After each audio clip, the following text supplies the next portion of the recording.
Unsure of your dream? Study abroad destination? Clear your doubts. Videsh Consult. Call 9676502888.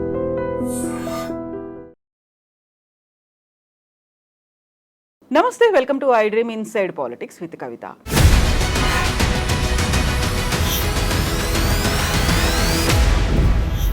SLBC project తెలంగాణలోని 2-3 జిల్లాలని సస్యశ్యామలం చేస్తుంది, గొంతు తడుపుతుంది అనే ఆలోచనతో ప్రారంభించినటువంటి ఒక ప్రాజెక్ట్ దశాబ్దాలు గడుస్తున్నప్పటికీ ఇంకా పూర్తి కాలేదు. ఇందులోనే ఒక ప్రమాదం జరిగింది. 8 మంది కూరుకుపోయి ఉన్నారు. ఎప్పుడు బయటికి వస్తారో తెలియదు, ఎలాంటి పరిస్థితుల్లో ఉన్నారో కూడా ఇప్పటికీ అంతు చిక్కట్లేదు. అయితే నిజంగా తెలంగాణలో ఉన్నటువంటి మహబూబ్ నగర్, నల్గొండ వాసులు ఏమనుకుంటున్నారు? SLBCతోనే వాళ్ళ కష్టాలన్నీ తీరుతాయా? నిజంగా అక్కడ సాగునీరు, తాగునీటికి SLBCయే శ్రేయస్కరం పరిష్కారమా? మనతో పాటుగా ఉన్నారు BRS senior leader Karne Prabhakar గారు. నమస్కారం. సో SLBC ప్రాజెక్టు ఆలోచనే ఆ 2 జిల్లాల ప్రజల గొంతు తడపాలి, పంటలకి నీళ్లు ఇవ్వాలి అనేది. సో ఆల్మోస్ట్ 4 దశాబ్దాల నుంచి ఆ పోరాటం, ఆ ప్రయత్నం, ప్రణాళిక సాగుతోంది. ఆల్మోస్ట్ 20 ఏళ్ల క్రితం ప్రాజెక్టు మొదలైంది. ఇప్పటికి కూడా ఎండ్ దశకు చేరుకోలేదు. మధ్యలోనే ఒక ప్రమాదం. నిజంగా SLBC ప్రాజెక్టు ఆవశ్యకత ఉందనుకుంటున్నారా? అవసరం లేదా? సమస్యకు వేరే పరిష్కారాలు కూడా ఉన్నాయా? అంటే మీరు అన్నట్టుగా నల్గొండ జిల్లాకు తాగునీరు, సాగునీరు అయితే చాలా ముఖ్యమైనది. ఇవాళ మనం ప్రపంచంలో ఫ్లోరిన్ అనే చర్చ వస్తే అది నల్గొండ జిల్లా, ఉమ్మడి నల్గొండ జిల్లా. ముఖ్యంగా మా ప్రాంతం, మునుగోడు ప్రాంతం, దేవరకొండ ప్రాంతం ఫ్లోరోసిస్ దాదాపు 16-15 ppmల అదేమో ఉంటుంది అక్కడ. చాలా నిజానికి బాధాకరమైనటువంటి, మనం దారిలో పోతుంటే కూడా అనేక మందిని చూస్తాం. మనం కాళ్ళు వంకరతో, చేతుల వంకరతో 3-4 దశాబ్దాలుగా చూస్తాం మనం. కొన్ని సందర్భాల్లో అయితే మీలాంటి రిపోర్టర్స్ ఎవరన్నా వచ్చి వాళ్ళని ఇంటర్వ్యూ చేసేటువంటి సందర్భం వస్తే సమాజం మీదే వాళ్ళకు ఒక రకమైనటువంటి కోపం పెరిగిపోయింది వాళ్ళకి. మీరు ఎన్నిసార్లు మమ్మల్ని ఒక ఎగ్జిబిషన్లో ఫోటోలాగా చూపిస్తారు మమ్మల్ని, ఇంకా మీకు వాయిస్ కూడా ఇవ్వాల్సిన అవసరం లేదు అంటే చివరికి అంత విసిగిపోయినటువంటి పరిస్థితి నల్గొండ జిల్లాలోని ఇవాళ విక్టిమ్స్కు, ఫ్లోరోసిస్ విక్టిమ్స్కు. సో ఒకవైపు ఏమో విక్టిమ్స్ ఉన్నారు, మరోవైపు ఏమో నిజానికి విషాన్ని తాగుతున్నటువంటి నల్గొండ జిల్లా ప్రజలు ఉన్నారు. అది దాని దుర్మార్గం ఏంటంటే ఒకప్పుడు దాదాపు 25-30 సంవత్సరాల క్రితం దేవరకొండకు, మునుగోడుకు మాత్రమే పరిమితమై ఉండినటువంటిది రోజు రోజుకి అది జిల్లా కంప్లీట్గా జిల్లాకు పర్క్యులేట్ అయిపోయింది. అది జిల్లాలో దాదాపుగా మేజర్ మండలాల్లో ఫ్లోరోసిస్ ఎఫెక్ట్ ఉన్నటువంటిది. సో ఈ ప్రాజెక్టు ప్రారంభిద్దాం అనుకున్నప్పుడు జిల్లాకు సాగునీరు కూడా అంతే ముఖ్యమైనది. సరే, నాగార్జున సాగర్ ఎడమ కాలువ ఉంటే ఉన్నది, కానీ నాగార్జున సాగర్ ఎడమ కాలువ ద్వారా కొంత మాత్రమే సాగుకు నీరు అందుతూ ఉంది. ఇదేమో కంప్లీట్గా నల్గొండ జిల్లా మధ్యలో నుండి పోయే అవకాశం ఉన్నటువంటి కాలువ, అవసరం ఉన్నటువంటి కాలువ. సో దానికి నీళ్ళు ఎక్కడి నుంచి తీసుకోవాలి అనే చర్చ వచ్చినప్పుడు ఆనాడు ఎప్పుడో 80s తర్వాత ఆలోచన చేసి, బహుశా 83లో అనుకుంటాను డిపిఆర్, దీనిది 83లో ఎప్పుడో డిపిఆర్, కానీ దానికి ఫండ్స్ లేకపోవడము, అప్పుడున్నటువంటి ప్రభుత్వాలు సీరియస్గా తీసుకోకపోవడం. మీరు ఇంతకుముందు అన్నట్టు 20 సంవత్సరాలు కాదు, దాదాపు 25 నుండి 30 సంవత్సరాల ముందు, దాదాపు 3 దశాబ్దాల క్రితం స్టార్ట్ అయినటువంటిది. సో స్టార్ట్ అయినాడు చిత్తశుద్ధితో చేసి ఉండొచ్చు, నేనేం దాన్ని కాదని. కానీ దీని పాసిబిలిటీస్ ఏమిటివి? ఇది మనము 44 కిలోమీటర్ల టన్నెల్ అంటే 43.99 టన్నెల్ని ఎన్ని సంవత్సరాల్లో చేయగలుగుతాము ఒక అంచనా లేకుండా ప్రారంభించిండ్రు అని అనుకోవాల్సిందే. ఇంకోటి ఏంటంటే ఆనాడు ప్రారంభించినప్పుడు సొరంగం అన్నారు. సొరంగం అంటే కంప్లీట్గా అభయారణ్యం కింది నుండి పోవాలి, పెద్ద బ్లాస్టింగ్స్ చేయడానికి అవకాశం లేనటువంటిది, పైనుంచి తోవడానికి అవకాశం లేనటువంటిది, ఏదన్నా ఇబ్బంది జరిగినప్పుడు పైకి పోయి చూడటానికి అవకాశమే లేనటువంటి, ఒకవైపు ఫ్రీగా ఉన్నటువంటి నల్గొండ నుండి, లేదు ఇంటేక్ ఉండేటువంటి శ్రీశైలం నుండి మాత్రమే పోయే అవకాశం ఉంది. సో ఒకవైపు నుంచి వెళ్ళి ఒక పంప్ డ్రిల్లింగ్ మిషన్, మరోవైపు నుంచి వెళ్ళి ఇంకో డ్రిల్లింగ్ మిషన్ మాత్రమే లోపలికి పోవాల్సిందే తప్ప పైన ఏదైనా ఆటంకం జరిగితే ఇబ్బందులు అవుతాయి అనేటువంటి విషయం చాలా సందర్భాలు చూసినాం. ఇదే మాటని కేసీఆర్ గారు ఉద్యమ సందర్భంగానే, ఇవాళ మేము అధికారంలోకి మొన్న వచ్చినప్పుడే కాకుండా ఉద్యమ సందర్భంగా కూడా అనేక సందర్భాలు అన్నారు ఆయన. SLBC టన్నల్ నీళ్ళు ఇవ్వాలనే ఆలోచన సరైందే, కానీ దీంట్లో సరైనటువంటి అది లేదు. ఇది ఎప్పుడు ఎటువైపు పోతుందో అర్థం కానటువంటి పరిస్థితి. పైన వైల్డ్ లైఫ్ ఉంది, కింది నుండి టన్నల్ చేసుకుంటూ పోవాలి.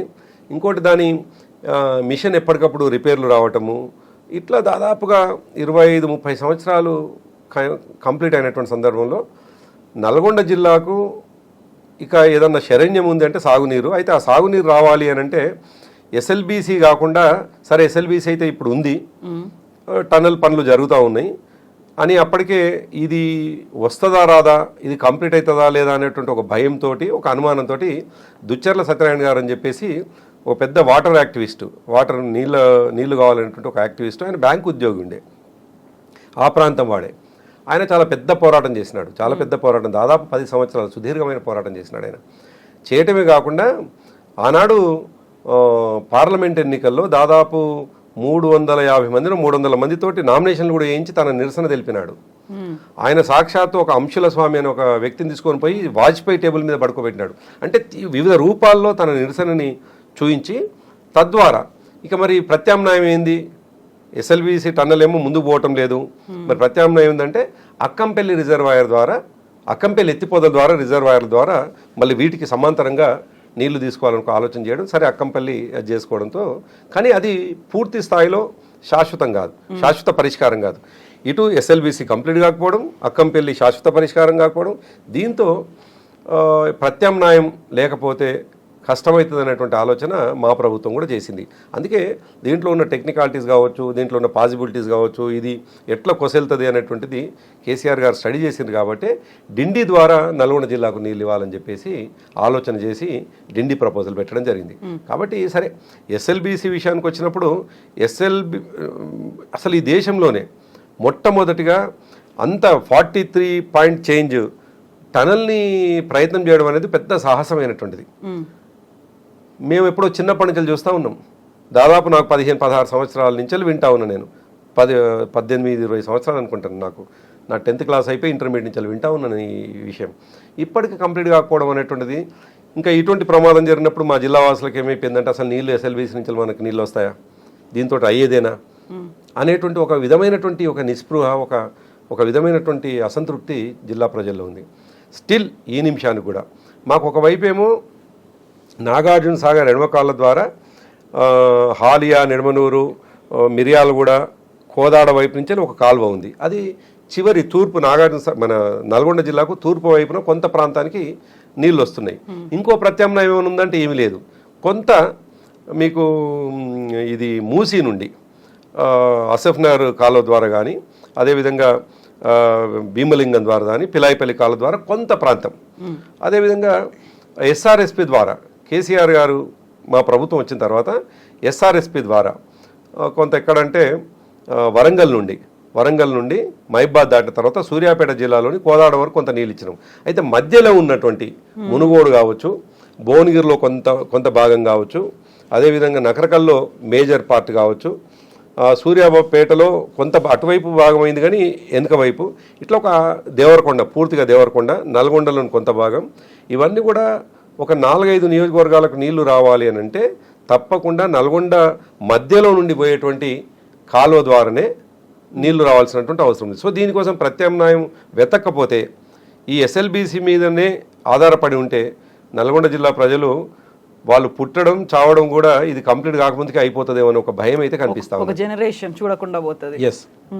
సో ఇప్పుడు ఏళ్ల తరబడి అది కొనసాగుతూనే వస్తుంది. ఇప్పుడు మీరు అన్నటువంటి లిఫ్ట్ ఇరిగేషన్ ప్రాజెక్టులు కావచ్చు, ఇవన్నీ కూడా ఏవి సరిపోవట్లేదు అనుకోండి. ఏదైతే అసలు సమస్య మునుగోడులో ఫ్లోరోసిస్ అనుకున్నామో అది అప్పటి నుంచి అలాగే ఉందా, ఆ తర్వాత దానికి కొంచెం ఏమైనా పరిష్కారం ఏమైనా కనిపించిందంటారా? అయింది కదా కవిత. ఇప్పుడు కేసీఆర్ గారు ముందు నుంచి కూడా మూమెంట్ టైంలో ఆయన ఒక మాట అనేవాళ్ళు, WHO కూడా చెప్పింది, ఈ సర్ఫేస్ అంటున్నా అండర్ గ్రౌండ్ వాటర్తో ఇది మంచిది కాదు, ఇదంతా కూడా ఫ్లోరోసిస్ ఉన్నటువంటిది, సో సర్ఫేస్ వాటరే శరణ్యం, అది తప్ప ఇంకోటి మరొకట్లేదు అని.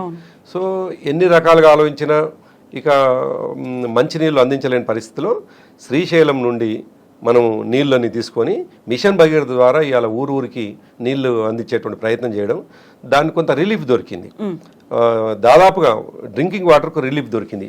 సరే ఎక్కడో 2-3% ఎక్కడైనా ఫినిష్ కాకపోతే అక్కడ ఉన్నటువంటి లోకల్ సమస్యలతో కాలేదేమో, కానీ 2-3% అంతకంటే ఎక్కువ కాదు. దాదాపు 97-98% ఈ మిషన్ భగీరథ ద్వారా ప్రతి గ్రామానికి నీళ్ళు వస్తూ ఉన్నాయి. సో మాకు ఫ్లోరోసిస్కు ఇబ్బంది కాకుండా ఉండడానికి ప్రత్యామ్నాయంగా మిషన్ భగీరథని ఇవాళ ప్రభుత్వం మా ప్రభుత్వం తీసుకురావడం కొంత ఉపశమనం లభించింది. కానీ సరే అదేమో తాగునీరు కోసం, మరి సాగునీరు ఇంపార్టెంట్ కదా, 4 లక్షల ఎకరాలు టార్గెట్ గా పెట్టుకున్నారు. సో అటువంటప్పుడు ఎట్టి పరిస్థితిలో కూడా సొరంగం కంప్లీట్ అన్న చేయాలి, అక్కంపల్లి ద్వారా ఆయకట్టన్న పెంచాలి. లేదు అనుకుంటే ఈ రెండు కాకుండా కేసీఆర్ గారు ఏదైతే ఆలోచన చేసినారో డిండి ద్వారా రావాలి అనేది, డిండి రిజర్వాయర్ ద్వారా మేము అనుకుంటున్నటువంటి కిష్టరాంపల్లి రిజర్వాయర్ ఒకటి ఉంటుంది, అదేవిధంగా చెర్లగూడెం రిజర్వాయరు, ఈ 2 రిజర్వాయర్లను నింపి అక్కడి నుంచి డిండి, కిష్టరాయన్పల్లి, చెర్లగూడెం అంటే శివన్నగూడెం రిజర్వాయర్, ఈ 3 నిండడం ద్వారా మాత్రమే నల్గొండకు, ముఖ్యంగా దేవరకొండ, మునుగోడు ప్రాంతానికి నీళ్ళు వస్తాయి అనేటువంటిది. మునుగోడు నియోజకవర్గానికి పూర్తిగా అంటే పూర్తిగా ఈ చెర్లగూడెం, కిష్టరాయన్పల్లి ప్రాజెక్ట్, ఇంకో వేరే ప్రత్యామ్నాయమే లేదు. చెర్లగూడెంలో నీళ్ళు వస్తే అది మరిగూడెంలో కొంత ప్రాంతం, నారాయణపురంలో కొంత ప్రాంతం, మునుగోడులో, అదేవిధంగా కిష్టరాయన్పల్లిలో నీళ్ళు వస్తే ఆ రిజర్వాయర్ నిండితే నాంపల్లి మండలం, గుర్రంపూడి మండలం, అట్లా కొన్ని మండలాలు. సో ఈ ప్రాజెక్టులు కంప్లీట్ కావాలంటే కేసీఆర్ గారు ఏదైతే ఆలోచన చేసినారో ఆ డిండి రిజర్వాయర్లను నింపడం ద్వారా మాత్రమే అవకాశం ఉంది తప్ప మరొకటైతే కనిపించట్లేదు. ఇవన్నీ కూడా మాకు మిథ్యలాగా కనిపిస్తూ ఉన్నాయి. ఇవన్నీ కూడా మాకు ఇవి అవుతాయా, మా జీవిత కాలంలో మేము చూస్తామా అని అనిపిస్తూ ఉన్నాయి. నిజానికి ఒక ప్రాజెక్టు ప్రారంభమై కంప్లీట్ కావడానికి ఒక మనిషి జీవితం సరిపోకపోతే అసలు పాలకుల మీద ఏం విశ్వాసం వస్తుంది, పాలకుల మీద ఏం నమ్మకం వస్తుంది? ఓటేసేవాడికి ఎన్నో ఆశలతో ఓటేస్తాడు. మా జీవితాలు బాగుపడతాయి, మౌలిక వసతులు కల్పించబడతాయి, మాకు సౌకర్యాలు కల్పించబడతాయి, మా బిల్లులకు నీళ్ళు వస్తాయని ఆశతో ఓటేస్తే. నిజమే కదా, ఎస్ఎల్బీసీ ఒక నినాదం అయింది, ప్రచారంలో భాగమైంది, ఎన్ని ఎన్నికలు చూసిండ్రు, ఎంతమంది ఎమ్మెల్యేలు, మంత్రులు, ఎంపీలు అయినరు, ఇప్పటికీ కూడా అది ఇంకా నెరవేరలేదు అంటే హోప్ అనేది ఎట్లా వస్తుంది? మీరు అన్నట్టుగా ఒక ప్రజలకిచ్చే మౌలిక వసతి నినాదం కావకూడదు.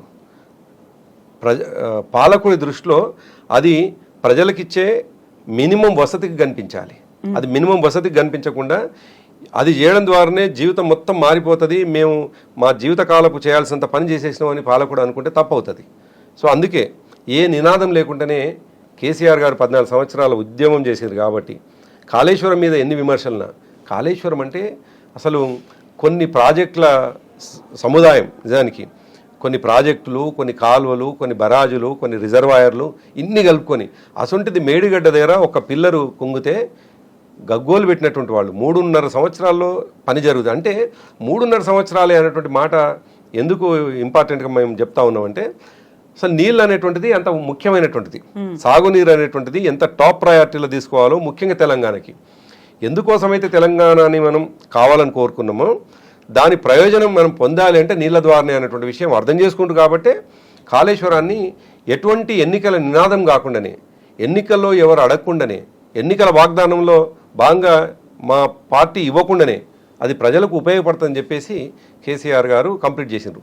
దానికి ఇవాళ ఎవరైతే ఈ సొరంగ మార్గాన్ని, అదేవిధంగా ఇవాళ ప్రమాదానికి కారణమైనటువంటి ప్రభుత్వం ఉందో, ప్రభుత్వానికి వచ్చే ముందు గగ్గోలు పెట్టి మైకులన్నీ పగిలిపోయేలాగా మాట్లాడి అబద్ధాలు చెప్పి ప్రభుత్వానికి వచ్చినారు. ఇవాళ చేసింది ఏంది వాళ్ళు? ఎంత దుర్మార్గం నిజానికి. మేము ఇది రాజకీయ విమర్శ కాదు, బాధతో చేస్తున్నటువంటి విమర్శ. 22 నాడు ఎప్పుడో ఈ సంఘటన జరిగితే ఇవాళ బహుశా 1వ తేదీ, ఇవాళ అంటే 9 రోజులు అవుతోంది. ఈ నిమిషానికి అసలు ఉన్నటువంటి వాళ్ళు, అందులో చిక్కుకున్నటువంటి వాళ్ళు చనిపోయినరా బ్రతుకున్నారా సమాచారం లేదు. ఇవాళ పత్రికల్లో చూస్తే కొన్ని పత్రికలు క్వశ్చన్ మార్క్ పెట్టి దాదాపుగా 8 మంది చనిపోయినట్టున్నారు అని అంటున్నారు. నిజానికి అటువంటి వార్త వస్తే వాళ్ళు ఏ ప్రాంతానికి చెందిన వాళ్ళు కావచ్చు, వాళ్ళు ఏ రాష్ట్రానికి చెందిన వాళ్ళు కావచ్చు, వాళ్ళు మనుషులు, ఈ దేశానికి ఉపయోగపడే వాళ్ళు, ఈ దేశ నిర్మాణంలో భాగస్వామ్యం కావాల్సినటువంటి వాళ్ళు, భాగమైనటువంటి వాళ్ళు. ఒక రాష్ట్ర నిర్మాణమే కాదు, ఒక రాష్ట్రానికి పనిచేయడమే కాదు, ఈ రాష్ట్రంలో చేసేటువంటి ప్రాజెక్టుల నిర్మాణం ఈ దేశానికి కూడా, దేశ స్థూలోత్పత్తికి కూడా, జాతీయ ఉత్పత్తికి కూడా ఉపయోగపడేటువంటిది వాళ్ళు చేసేటువంటి శ్రమ. కాబట్టి వాళ్ళు ఏ ప్రాంతంకి వెళ్ళి వచ్చిండ్రు ఏందనేటువంటిది ఇంపార్టెంట్ కాదు. కానీ వాళ్ళు ఒకవేళ చనిపోతే మాత్రం దానికి పూర్తి బాధ్యత ఈ ప్రభుత్వమే వహించాలి. ఎందుకంటున్నానంటే ఈ మాట మీరు అనవచ్చు, మీరు 10 సంవత్సరాలు ఉన్నారు కదా. ఎగ్జాక్ట్లీ ఇప్పుడు రేవంత్ రెడ్డి అన్న మాట కూడా అదే కదా, ఎస్ఎల్బిసి ప్రమాదానికి కారణమే బీఆర్ఎస్ సర్కార్, కేసీఆర్ అనే మాట. మీరేమో ఒక తరమంతా ఎదురు చూడాల్సినటువంటి పరిస్థితి వస్తోంది, ఏళ్లకేళ్లు ఇంత పూర్తి కాకపోవడం ఏంటి అని. 10 ఏళ్ల పాటు కేసీఆర్ అసలే పట్టించుకోలేదు, లోపల ఉన్నటువంటి ఎక్విప్మెంట్ కావచ్చు, మెషినరీ కావచ్చు పాడైపోయింది అనే మాట. అప్పుడు కనుక కంప్లీట్ చేస్తుంటే ఈ పాటికి పూర్తి అయిపోయేది, నీళ్ళు వచ్చేవి. మేము వచ్చిన తర్వాత మాత్రమే దాన్ని మళ్ళీ స్టార్ట్ చేయాల్సినటువంటి పరిస్థితి వచ్చింది అని మీరే అంటున్నారు ఇంతకుముందే. పాలమూరుకు ప్లస్ ఇది నల్గొండకు ఉపయోగపడేదని. ఆయన నేను పాలమూరు బిడ్డ అని పదే అంటాడు. ఈ సంఘటన జరిగిన దానికి కేవలం ఆయన 50-60 కిలోమీటర్ల దూరంలో ఆయన ఊరు ఉంటుంది. ఈయన పాలమూరు బిడ్డే. పాలమూరు బిడ్డ ఈ పని ప్రారంభించే ముందు కనీస పరిజ్ఞానం లేకుండా, కనీస అవగాహన లేకుండా, అసలు దాంట్లో గత ప్రభుత్వంలో ఎంత పని జరిగింది, ఎన్ని వేల కోట్ల రూపాయల దానికి శాంక్షన్ ఉన్నది మా ప్రభుత్వం కేటాయించింది లేదు, 25 సంవత్సరాలు కాంగ్రెస్ ప్రభుత్వం కావచ్చు, తెలుగుదేశం ప్రభుత్వం కావచ్చు, ఎంత కేటాయించిందని కనీస లెక్క లేదు, కనీస అవగాహన లేదు. ఒక ముఖ్యమంత్రిగా ఉన్నటువంటి వ్యక్తి కనీస అవగాహన లేకపోవడం, అర్థం చేసుకోకపోవడం, అర్థం చేసుకోవాలని ఆలోచన చేయకపోవడం, ఏమాత్రం అవగాహన లేకుండా ఒక పాసింగ్ కామెంట్గా చేయడం అనేటువంటిది ప్రజలు ఏమనుకుంటారు అనేటువంటి జ్ఞానం అయితే ఉండాలి కదా మాట్లాడే వాళ్ళకి. 3,900 కోట్ల రూపాయలు 3,900 కోట్ల రూపాయలు ఈ 9.5 సంవత్సరాల్లో కేటాయించింది మా ప్రభుత్వము. 11 కిలోమీటర్లు డ్రిల్ చేసింది. 11 కిలోమీటర్లు రోజుకి, బహుశా మొన్న ఒక ఎక్స్పర్ట్ చెప్తా ఉన్నారు, రోజుకు 3 నుండి 4 మీటర్ల కంటే ఎక్కువ డ్రిల్ చేయలేనటువంటి పరిస్థితి ఉంటుందంట. అది జనరల్గా మనం టెక్నికల్ పర్సన్స్ కాదు, నిజానికి మనం ఎవరైనా చెప్తే వినాల్సిందే. సో 3 నుండి 4 మీటర్లు డ్రిల్ అయ్యేటువంటిది రోజుకి, అటువంటిది మా 9.5 సంవత్సరాల్లో అంటే 19కి ఆగిపోయింది. నిజానికి 19కి వచ్చినటువంటి కొంత డిస్టర్బెన్స్ తోటి నీళ్లు రావటం, ఈ మధ్యలో కరోనా రావటం, ఆ తర్వాత నీళ్లు కంటిన్యూస్గా వాటర్ రావటం. ఆ వాటర్ కూడా ఎంత ఫోర్స్తో వస్తుంది అని అంటే మనం ఈ ప్రమాదం జరిగినప్పుడు చూసినాం. మనం కొన్ని టన్నులకు సంబంధించినటువంటి మిషనరీ కొట్టుకొని వచ్చేసింది, ఎనికి వెళ్ళిపోయింది అనేటువంటిది మనం చూస్తూ ఉన్నాం. మరి అంత ఫోర్స్తో వాటర్ వస్తున్నప్పుడు దాన్ని డ్రైన్ చేయడానికే, ఆ వాటర్ డ్రైన్ చేయడానికే కొన్ని కోట్ల రూపాయలు ఈ పవర్ బిల్స్ అవుతున్నాయి అని చెప్పేసి. సో ఒక ప్రమాదం జరగలేదు, వాటర్ వచ్చినాయి, దాన్ని డీవాటరింగ్ ఎట్లా చేస్తున్నారో అనేటువంటిది మనం చూస్తూ ఉన్నాం. ఇటువంటి సందర్భంలో ఒక డిస్టర్బెన్స్ జరిగినప్పుడు ఈ ప్రభుత్వం చేయాల్సిన పని ఏంటి, జియాలజిస్టులతోటి పూర్తి స్థాయి సర్వే చేసి మనం మళ్ళీ లోపలికి పోవడానికి వైబిలిటీ ఉందా లేదా, అన్ని రకాలుగా అక్కడ ఉన్నటువంటి పరిస్థితులు అనుకూలిస్తాయా లేదా, మిషన్ డ్రిల్ చేసి లోపల పోయేటువంటి పరిస్థితి ఉందా, మిషన్ డ్రిల్ చేస్తున్నటువంటి సందర్భంలో కొలాప్స్ ఎక్కడవుతుంది, ఎటువంటి పరిస్థితి ఉంది అనేటువంటి కనీస అంచనా లేకుండా మనం వింటున్నాం అక్కడక్కడ మీడియాలో వచ్చినటువంటిదే, మేమేం ప్రత్యక్షంగా పోలేదు. అంతకంటే ముందు సరే ఇది కంటిన్యూ చేసినాక అక్కడికి వస్తాను నేను. అయితే ఈ మాట వాళ్ళు ఎవరైతే వర్కర్స్ ఉన్నారో వాళ్ళే చెప్తా ఉన్నారు. ఏమంటున్నారంటే, సార్ అక్కడ ప్రమాదం ఉంది అనేటువంటిది మేము పసిగట్టినాం, రాళ్ళు కూలుతున్నట్టుగా మట్టి పిల్లలకు జారుతున్నట్టు కనిపిస్తూ ఉంది, మేము మా ఆఫీసర్లకు చెప్తా ఉన్నాం, అయినా పర్వాలేదు మీరు లోపలికి వెళ్ళండి అని చెప్పేసి 16-17 తేదీల్లో వాళ్ళు పంపినారు. అంత కలుపుకుంటే బహుశా అది 80 మీటర్లు డ్రిల్ చేసింది, 80 మీటర్లు కూడా డ్రిల్ చేయనట్టుంది. బహుశా 80 మీటర్లు డ్రిల్ చేసే లోపే కొలాప్స్ అయింది. నువ్వు ఒక 4 రోజులు 5 రోజులు పని చేస్తేనే కొలాప్స్ అయిపోయి చనిపోయేటువంటి పరిస్థితి ఉంది. దాదాపు 2019 వరకు మా ప్రభుత్వంలో పని జరిగితే ఒక్కరోజు ఒక్క మనిషికి చిన్న ఇబ్బంది కాకుండా, అంటే ఏదైనా పని చేస్తున్నప్పుడు లోతైనటువంటి అవగాహన ఉండాలి, దాని కాన్సిక్వెన్సెస్ ఏముంటాయి అనేటువంటి అంచనా ఉండాలి, వాటి ఎక్స్పర్ట్స్ తోటి మాట్లాడాల్సినటువంటి అవసరం ఉంటుంది. ఇవన్నీ ఏం లేకుండా ఒకవైపు ఏమో ముఖ్యమంత్రి జిల్లాలోనే ప్రమాదం జరిగింది, అది మహబూబ్ నగర్ నల్గొండ జిల్లా ప్రజల వరప్రధానిగా పేరుంది దానికి, ఆ ప్రాజెక్టుకి, దాంతో ప్రజల స్థితిగతులు మారుతాయి, నీళ్ళు వస్తాయి అనేటువంటి అది ఉంది. ఆ జిల్లాకు సంబంధించినటువంటి ముఖ్యమంత్రి ఏమో ఒక పాసింగ్ కామెంట్ చేసి ఇది గత ప్రభుత్వం యొక్క పాపం అని చెప్పేసి మాట్లాడడం. కానీ మరి దాని మీద ఒక్కరోజైనా దృష్టి చేసిండా? ఆయనకి ఎన్నికల్లో ఎమ్మెల్సీ గెలవాలనేటువంటి ఆసక్తి, ఎమ్మెల్సీ గెలవాలనేటువంటి తహతహ, హెలికాప్టర్లు తిరిగేటువంటి అది, కానీ ఆయన ఊరు నుండి 50-60 కిలోమీటర్ల దూరం ఉన్నటువంటి టన్నల్ దగ్గరికి పోకపోవడం అనేటువంటిది ఎంత దుర్మార్గం. ఇంకో యాంగిల్ ఏంటంటే దీంట్లో ఇంకో యాంగిల్ మనం మాట్లాడుకోవాల్సింది, ఎక్కడన్నా న్యాచురల్ కెలామిటీస్, ఎక్కడన్నా విపత్తు ఉంటే సహజంగా జరుగుతాయి, దాన్ని మనం ఎవ్వరం మన చేతిలో ఉండేది కాదు, అది తప్పకుండా అది జరిగినటువంటి సందర్భంలో కొంత ప్రాణ నష్టం జరుగుతుంది. అటువంటి సందర్భంలో కూడా ప్రభుత్వంలో పెద్దల మీద విమర్శన చేస్తున్నటువంటి కొన్ని సందర్భాలు చూస్తాం మనం. ఎందుకు పోలేదు ముఖ్యమంత్రి అక్కడికని, ఎందుకు పోలేదు ఫలానా ఆయన అక్కడికని విమర్శలు చూస్తాం. అంతేందుకు మా ప్రభుత్వంలో 1-2 సంఘటనలు జరిగితే కూడా ఇదే రేవంత్ రెడ్డి పిసిసి అధ్యక్షుడిగా ఉన్నటువంటి సందర్భంలో అక్కడెక్కడో కొండగట్టులో ఒక డ్రైవర్ తప్పు చేసి కొంతమంది చనిపోతే మా కేసీఆర్ గారు పోలేదని విమర్శించినటువంటి మనిషి. అది ఒక వ్యక్తి చేసిన తప్పు, కానీ ఇదేమో వ్యవస్థ చేసిన తప్పు, ఇది నీ ప్రభుత్వం చేసిన తప్పు. నీకాడ కూలిపోతుందని తెలిసిన తర్వాత, ఒకవైపు మొత్తం నీళ్ళు వస్తున్నాయని తెలిసిన తర్వాత, ఒకవైపు మొత్తం మట్టి పిల్లలు రాలిపోతున్నాయని వర్కర్స్ చెప్తున్న తర్వాత, ఆ ప్రాణాల మీద కనీసం ఆయనకు కేర్ ఉంటే ఇంజనీర్లు కావచ్చు, ఎవరైతే నిపుణులు ఉన్నారో అది ఆలోచన చేసేవాడు. ఆయనకు కేసీఆర్ గారు చేసే పద్ధతి ఏముంటుండే మేము చూస్తుంటే ఆయన్ని. ఒక ప్రాజెక్టు నిర్మాణం అవుతుంటే రాత్రి 11 గంటలకు 12 గంటలకు 2 గంటలకు కూడా సీసీ కెమెరాలు పెట్టుకొని ఏం పని జరుగుతుంది, ఎంత అది జరుగుతుంది, ఎంత ఏమంటారు పనిలో క్వాలిటీ ఉంది, ఏం ప్రోగ్రెస్ ఉంది, ఎంత క్వాలిటీ ఉందని ఆలోచించేవాడు. అసలు ఈయన జిల్లాలోనే జరిగింది, ఈయన పక్కనే జరిగింది, ఈ రోజు వరకు దాని మీద అసలు ధ్యాస లేదు, ఎందుకు జరిగింది అనేటువంటి అధ్యయనం లేదు. చివరికి ఒక పాసింగ్ రిమార్క్ ఏమిటంటే గత ప్రభుత్వంలో చేసినటువంటిదని. గత ప్రభుత్వంలో నిజంగానే కదా వాటర్ వచ్చినాయని కదా ఆపింది మేము, ఆ జాగ్రత్త ప్రాణాలు పోవద్దనే కదా ఆపింది. ప్రాణాలు పోవద్దని మేము ఆపితే ప్రాణాలు తీయడానికి నువ్వు మనుషుల్ని పంపించి ఇవాళ గత ప్రభుత్వం అని చెప్తే నీకున్నటువంటి అవగాహన రాహిత్యం. ఇవాళ ఒకవేళ 8 మంది చనిపోతే దానికి కారణం నువ్వే కావాలి, నీ మంత్రులు కారణం కావాలి, నీ మంత్రుల తొందరపాటు. నిజానికి నువ్వు చేసింది ఏంది? గత ప్రభుత్వం చేయలే అని అపవాదు వేయడం కోసం ఎటువంటి టెక్నికల్ సపోర్ట్ లేకుండా, ఎటువంటి జాగ్రత్తలు తీసుకోకుండా ఆ పాత మిషన్ని వాడుకుంటూ మేము ఈ పాత మిషన్ తోటే, అంటే పాత మిషన్ వాడడం కారణం ఏంది? కమిషన్ల కోసం కక్కుర్తిపడి వీళ్ళు చేసినటువంటి ఇది దరిద్రపు ఆలోచన. నువ్వు కొత్త మిషన్ని వీళ్ళు పదే మాట్లాడతాం, మేము అమెరికా నుంచి కొత్త మిషన్ తీసుకొస్తాం, ఇంకో దగ్గర నుంచి కొత్త మిషన్. ఏవి కొత్త మిషన్లు? కొత్త మిషన్ డ్రిల్ చేయాల్సినటువంటి కొత్త మిషన్లు ఏవి? పోయినటువంటి పాత మిషన్ నడిపినటువంటి పద్ధతి ఏంది? నడిపిన తర్వాత జరిగినటువంటి దాని కాన్సిక్వెన్స్ ఏంది? చివరికి పోతే అంతమంది లోపల చిక్కుకొని ఉండి కొన్ని వందల మంది. అయినా ఈ ప్రభుత్వానికి చిత్తశుద్ధి నిజంగా ఉంటే, వాళ్ళ ప్రాణాల మీద ధ్యాస ఉంటే, పని జరగాలనే ఆతృత ఉంటే, వాళ్ళ ప్రాణాలను కాపాడాలి ప్లస్ పని జరగాలనే ఆలోచన ఉంటే, వేరే దేశాల్లో ఇటువంటి సంఘటనలు జరగలేదా? ఆ ప్రభుత్వాలు ఎట్లా యాక్ట్ చేసినాయి? ఆ ప్రభుత్వాలు తీసుకున్నటువంటి చర్యలు ఏంటి? ఎంత అద్భుతంగా కొన్ని ప్రాంతాల్లో అయితే 20 రోజులు 22 రోజులు చిక్కుకున్నటువంటి పిల్లల్ని కూడా గుహలోకి వెళ్ళి బయటికి తీసుకొచ్చినటువంటి సంఘటనలు మనం థాయిలాండ్లో చూసినాం ఇటువంటి సంఘటన. అటువంటిది అసలు కొలాప్స్ అయిన తర్వాత వాళ్ళు ఉన్నారా లేరా అని చెప్పి ఒక మంత్రి ఏమో చనిపోయినారు అని అనౌన్సే చేస్తాడు ఒక మంత్రి. ఎంత బాధ్యతారాహిత్యం! ఎట్లా మాట్లాడతావు నువ్వు? మనిషిని కనిపించకుండా ఆ కుటుంబాలు ఇవాళ ఏమైపోతాయి? వాళ్ళకు మానసికంగా నువ్వు ఏం సపోర్ట్ చేస్తూ ఉన్నావు? వాళ్ళకు మానసికంగా ఏం ధైర్యం ఇస్తూ ఉన్నావు?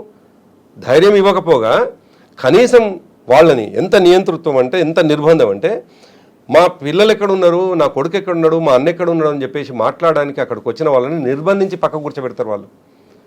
ఎవరైనా మీడియాకు సంబంధించిన మీలాంటి వాళ్ళు పోతే కనీసం ఒక మానవత్వం ఉండాలి, మంచిగా ప్రవర్తించాలి. వాళ్ళు సహజంగా వాళ్ళ అన్ననో తమ్ముడో గుహలో చిక్కుకొని 4 రోజులుగా వాళ్ళు 5-6 రోజులుగా చనిపోయినరా బతుకునరా అనేటువంటి బాధ ఉంటే ఏమీ లేదు, ఆక్సిజన్ అందే అవకాశం లేదు. మనం ఆ ట్రాయ్ ట్రైన్ ఇక్కడ ఉందో అది పోయేంత వరకు ఒకటైతే, లోపల పోయిన తర్వాత ఆక్సిజన్ అందేటువంటి అవకాశం కూడా డిస్టర్బ్ అయి ఉంటుంది అని చెప్పేసి ఒక చర్చ జరుగుతుంటే, ఉన్నరాలైనటువంటి సందర్భంలో కుటుంబ సభ్యులను పట్టించుకో. నీ మంత్రి ఒక ఆయన్నేమో చనిపోయింది అని మాట్లాడతాడు, నువ్వేమో పాసింగ్ రిమార్క్గా గత ప్రభుత్వం అని చెప్తావు. ఏం బాధ్యత ఉంది ప్రభుత్వానికి అంటున్నాను నేను. అందుకే ఒకవేళ ఇవాళ రేపో బహుశా వాళ్ళు బతికి రావాలని మేము కోరుకుంటున్నాం. వాళ్ళు మనుషులు కాబట్టి, ఈ దేశ అభివృద్ధిలో భాగస్వాములు కాబట్టి, ఈ దేశ అభివృద్ధిలో వాళ్ళ యొక్క పాత్ర ఉంది కాబట్టి వాళ్ళు బతికి రావాలి, వాళ్ళ కుటుంబ సభ్యులు బాగుండాలని కోరుకుంటున్నాం. ఒకవేళ అది జరగకుండా ఏదన్నా జరిగితే, మనం అనుకుంది జరిగితే, ప్రభుత్వం బాధ్యత వహించి తప్పకుండా ఈ ముఖ్యమంత్రి ప్లస్ ఈ మంత్రులు రాజీనామాలు చేయాలని చెప్పేసి మేము అంటున్నాం. ఇది రాజకీయ కామెంట్ కాదు నేను, ఎందుకంటే మీ తప్పిదంతో జరిగింది. ఇది న్యాచురల్ కలామిటీ కాదు, ఇది జాతీయ విపత్తు జరగలేదు. మీ తొందరపాటు, మీ యొక్క చేతగానితనం, మీరు మిషన్లు కొనుక్కోకపోవడం, కొత్త మిషన్లు తీసుకురాకపోవడం, మీకు చెప్తుంటే కూడా కనీసం సలహా తీసుకోకపోవడం, మీకు వాళ్ళు ఇత జరుగుతుందని చెప్తుంటే కూడా వినకపోవడం, మీ యొక్క అజ్ఞానంతో జరిగినటువంటి ఒకవేళ చనిపోతే చావులు కాబట్టి మీరు బాధ్యత తీసుకోవాలని చెప్పేసి మేము డిమాండ్ చేస్తా ఉన్నాం కూడా. ఇప్పుడు ఎస్ఎల్బిసి టన్నెల్లో ఒక ప్రమాదం జరిగింది, పనులు ఆగిపోయాయి. 9 రోజుల నుంచి ఏం జరుగుతుంది, ఎప్పుడు బయటపడతారు, ఏంటి శిథిలాలు ఎప్పుడు తొలగిస్తారు, రెస్క్యూ ఆపరేషన్ ఎప్పుడు అవుతుంది, ఇవన్నిటితో పాటుగా మళ్ళీ మనం తాగునీరు సాగునీరు కోసం చూసుకోవాల్సినటువంటి పరిస్థితులు అయితే ఏర్పడ్డాయి మహబూబ్ నగర్ నల్గొండకు సంబంధించి.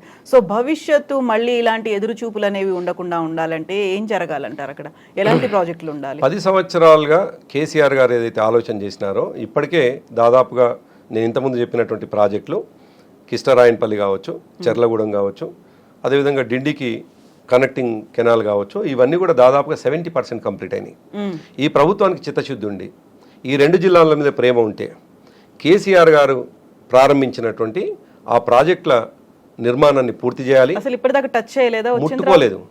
అరిసినటువంటి వాళ్ళు, గగ్గోలు పెట్టినటువంటి వాళ్ళు, ఈ ప్రాజెక్టులు ఎందుకు ఇట్లా ఆగిపోయినాయని చెప్పేసి మాట్లాడినటువంటి వాళ్ళు వాళ్ళ ప్రాంతంలోనే ఉంటే కనీసం మాట్లాడుతున్నటువంటి వాళ్ళు లేరు. మునుగోడు ఎమ్మెల్యే గారు ఎటు పోయినరో మాట్లాడటం లేదు, దేవరకొండ ఎమ్మెల్యే గారు మాట్లాడటం లేదు, అదేవిధంగా అచ్చంపేట ఎమ్మెల్యే గారు మాట్లాడటం లేదు. కంప్లీట్గా కంటిన్యూస్గా చూసినట్లయితే ఏ ఒక్కరు కూడా కలవకూడదు ఎమ్మెల్యే అట్నే మౌనంగా ఉంటాడు. ఎవరు కూడా మాట్లాడేటువంటి పరిస్థితి లేదు. వాళ్ళు మాట్లాడాల్సింది మీరు అధికారంలో లేనప్పుడు మా మీద ఏదైతే ఆరోపణలు చేసి కంప్లీట్ చేయటం లేదని అరిసినారో, ఆ పేరు చెప్పి ఓట్లు వేసుకున్నారో, ఇవాళ మీరు దాదాపు 14 నెలలుగా మీరు అధికారంలో ఉన్నారు కదా, కేటాయించండి నిధులు, పనులు కంప్లీట్ చేయండి. కేసీఆర్ గారు వీటికి ప్రత్యామ్నాయంగానే ఎస్ఎల్బీసీకి, అక్కంపల్లికి, ఎత్తిపోతలకు ఈ రెండిటికి ప్రత్యామ్నాయంగానే ఇవి తీసుకొచ్చారు. ఎందుకంటే ఇదే శాశ్వత పరిష్కారం, ఇది తప్ప మరొకటి లేదు. ఎప్పుడు మనకు కృష్ణాలో నీళ్లు శ్రీశైలంలో నీళ్లు అందుబాటులో ఉన్నాయి, అక్కడి నుంచి తీసుకోవచ్చు. ఇది కూడా సొరంగం కూడా అందుబాటులో ఉండేది, కానీ అది స్కోపు మనకు రోజుకి అది మిథ్యలాగా మారిపోయింది, అది ఒక కలలాగా మారిపోయింది. అది వస్తుందా రాదా కూడా ఒక అనుమానం ఈ ప్రమాదం తర్వాత. ఇప్పుడు మనం వింటున్నాం ఆ మోటార్ని మళ్ళీ డైవర్ట్ చేసుకోవాలి, ఆ డ్రిల్లింగ్ మిషన్ ని డైవర్ట్ చేసుకోవాలి, మార్చుకోకుండా డ్రిల్లింగ్లు ఆ తర్వాత డైరెక్షన్ కూడా మారుతుంది. డైరెక్షన్ మారుస్తాం, ఇంకా ఎంత టైం తీసుకుంటో తెలియదు.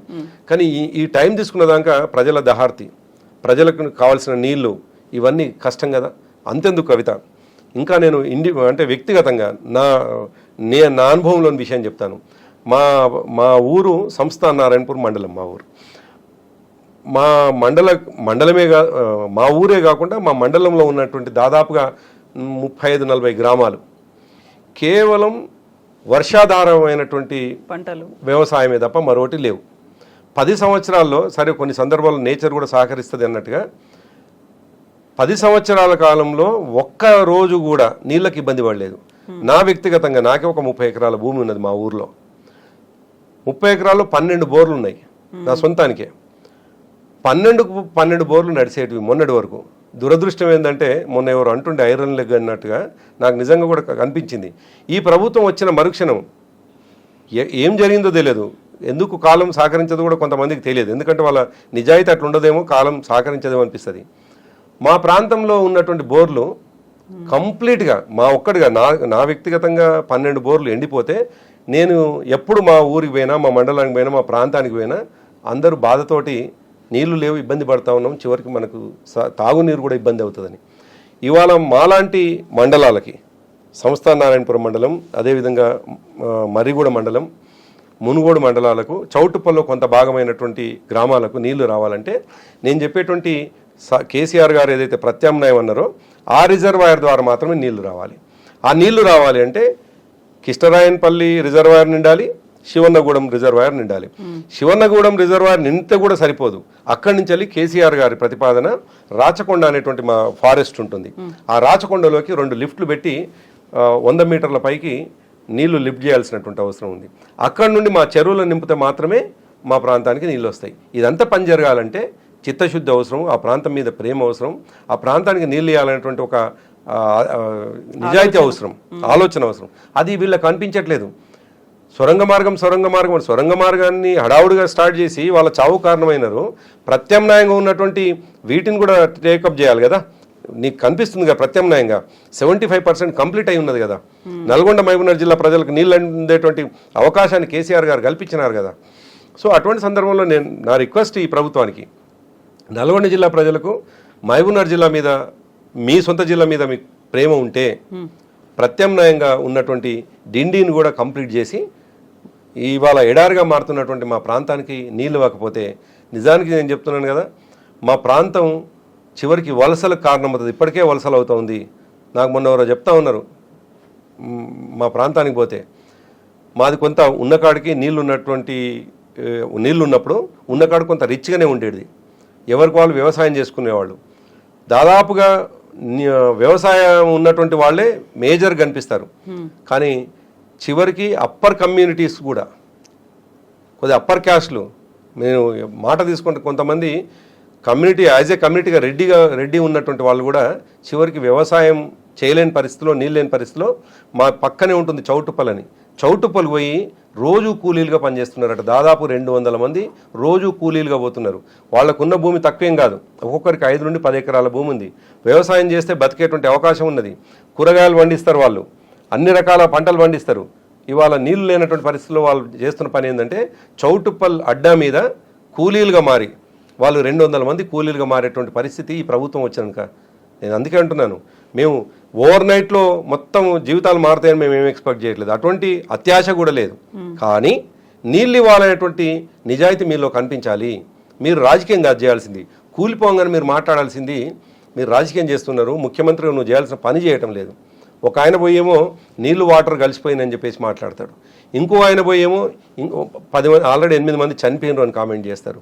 అంటే చిత్తశుద్ధిగా పనిచేస్తలేరు. సరే, ఇటువంటి విపత్తు జరిగినప్పుడు, ఇటువంటి నష్టం జరిగినప్పుడు అందరం హ్యూమన్ బీయింగ్గా యాక్ట్ చేయాలి.